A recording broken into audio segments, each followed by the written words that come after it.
Alright, here's my Super Bowl edition of Peyton fucking Manning chicken parmesan. Olive oil in a pan, medium onion diced up all nice, about a medium carrot, and I got that grated on just a cheese box grater. About 3 or 4 cloves of garlic minced up. And we're just going to mix that all up nice with some kosher salt. I like to season it every stage just so everything is nice and seasoned properly and evenly. We're going to go ahead and add the rest of our spices right now so that they can toast in the pan and get pungent. We're going to go ahead and hit it with some crushed red pepper and some dried oregano. I don't get too crazy with my spices because you really don't need to, but you can. Alright, here we go with about maybe a cup of red wine and a can of some nice imported Italian tomatoes. Olive oil, more salt. Depending on the consistency you like, you can either just smash it up or puree it. I puree it pretty roughly. Salt, sugar to taste. The sugar just kind of evens out the acidity of the tomatoes, so it makes it more palatable. Alright, so trim up your chicken, or just pull off the fat. I like to work with partially frozen chicken breasts. Not fully, but just partially.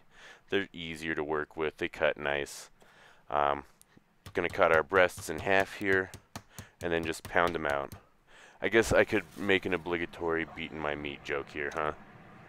Alright, we're done with those. I like to use the saran wrap so they don't get splattery. Alright, first stage of our dredge here is going to be just cornstarch and all-purpose flour. Easy peasy. Then we're going to go ahead and season up some panko. Those are Japanese breadcrumbs that are just nice and flaky, good texture. Some parsley, oregano, not oregano, garlic powder, and freeze-dried onions. Parsley is pretty much just there because it's pretty. Healthy portion of salt. A couple grinds of pepper. Again, I keep it pretty simple, but you can go crazy with it if you want.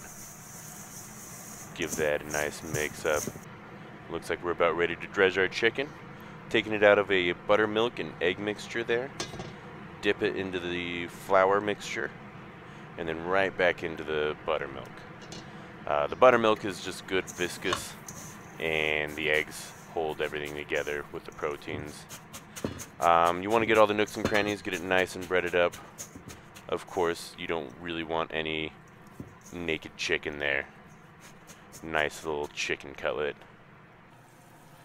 Alrighty, time to fry. I use a cast iron pan because it retains heat really well, and that way you really don't have to use as much oil. Deep frying isn't really cost effective for the home cook. Wrap up your pans here.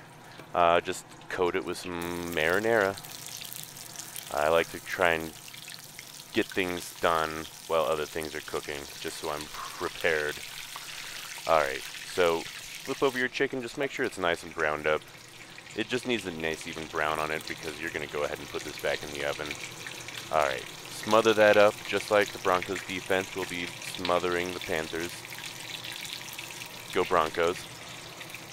Hit it with some low moisture grated mozzarella, and this is just a good melting cheese, and it's also pretty much what you just have to put on chicken parmesan, other than, I don't know, parmesan, but that comes later.